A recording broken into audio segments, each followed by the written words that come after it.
Hi, I'm Dr. Amy Alamar. I'm Dr. Kristine Schlichting. Welcome to the Parenting Project. Today we're going to be talking about talking with grumpy kids. Oh, wow. That doesn't happen in my house. Come join us.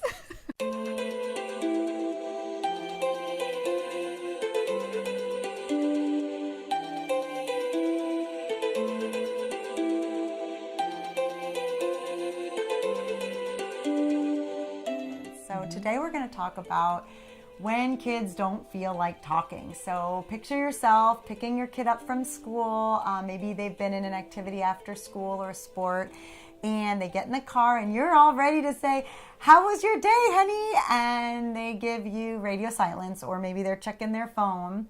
And you're trying to pepper them with questions and get the conversation going, and they just turn the radio on louder and have no interest in talking with you.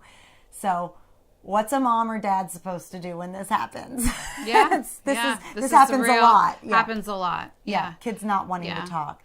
I don't know about you, but I typically will allow and listen to the child and be flexible with their sort of grumpiness. And so if they're not talking, listening to them can mean following their cues. So if they're turning the radio up louder, it's your cue, or if they're on their telephone, it's your cue that they want a little bit of peace and quiet. And I think engaging in a conversation with a grumpy anybody but teenager, for the sake of this conversation, is probably not worth it, because it's probably just going to make you both angrier. Now, that's not to say that your kid can disrespect you. So if you're feeling disrespected and it's not going your way, I would suggest don't engage now, because that's not going to help anybody.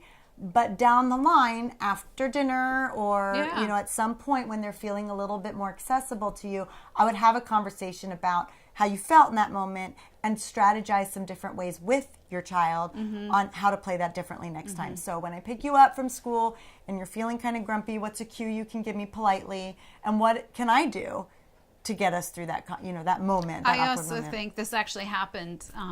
Happens almost on a daily basis. I have a 13-year-old, but it happened recently, and she was very upset about a conversation about having her phone taken away and all of that. And she had a temper tantrum and was screaming, or kind of just very, very, very upset.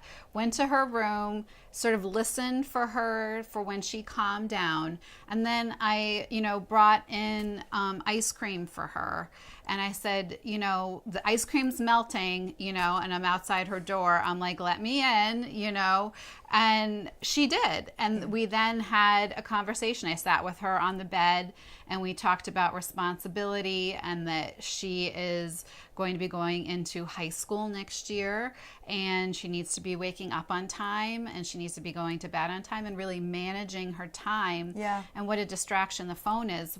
The conversation itself didn't really matter as much as how to approach the conversation. And teaching her some coping mechanisms. Like sometimes when you're grumpy, ice cream is a nice distraction and diffuser, but it's all about pulling you together and having that conversation.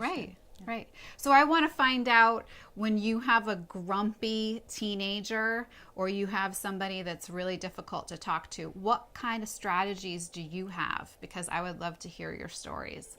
Thanks for joining us. We're so excited to have you as a part of the Parenting Project. Please send us your stories, your questions, your comments. We'd love to hear back from you. Anything that you want to share with us or ask us, we'll get back to you in a future episode. So please message us and follow us, and we'll see you next time. Bye, guys.